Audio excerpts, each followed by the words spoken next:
Right, so I wanted to test how PyAgent works with PowerShell.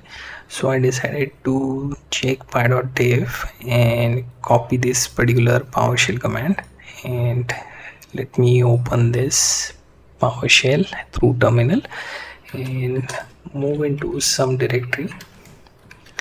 Right, so here I will basically paste this command and hit enter. So it will begin installing this particular PyAgent, right? So here you can see this is installer expecting you to use Node.js with new npm, right? And it says standalone Node.js. Now we can say no. Right, here you can see install Node.js 22.19 or newer npm, then run this installer. So what we will do is we will go to Node.js, and here you can see the current version, which is supposed to be 22.19, right? And current is 26.3. so not sure why it basically expect us to upgrade. Right, here we can see our seems to be old, right? And npm we have to also update. Right, now considering these two are outdated, it's time for them to update. Right, so we'll go and check for the way to update them.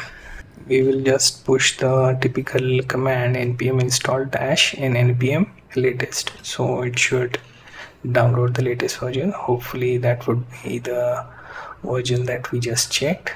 Another alternative is taking a look at our installer, which is in LDS, and then use that. Now once you have the node version, make sure to run node version command, and the new version once installed will show up itself, right? So meanwhile you can see 24.6 agent, and now I can run this particular PowerShell command. So if I run this, it should begin with the installation, so it won't be asking us for new npm update. So here you can see, right, so it will basically ask you to set up Py, and it will start.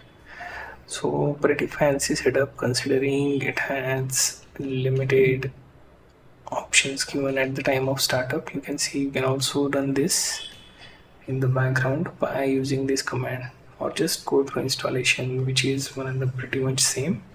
It should support both of them, so we have to wait till it process. Now you'll notice that once you run it first time, it will tell you that there are no models, so we have to use /login and have to set up the API key part. So here you can see you can use an API key and choose from the list of the providers here. So Amazon, Bedrock, Anthropic, Azure, OpenAI, Cerebrus, and so on. Most of them are paid, you can easily figure that out. And this is the line where we start with the free ones, which is OpenCode Go, Zen, OpenRouter.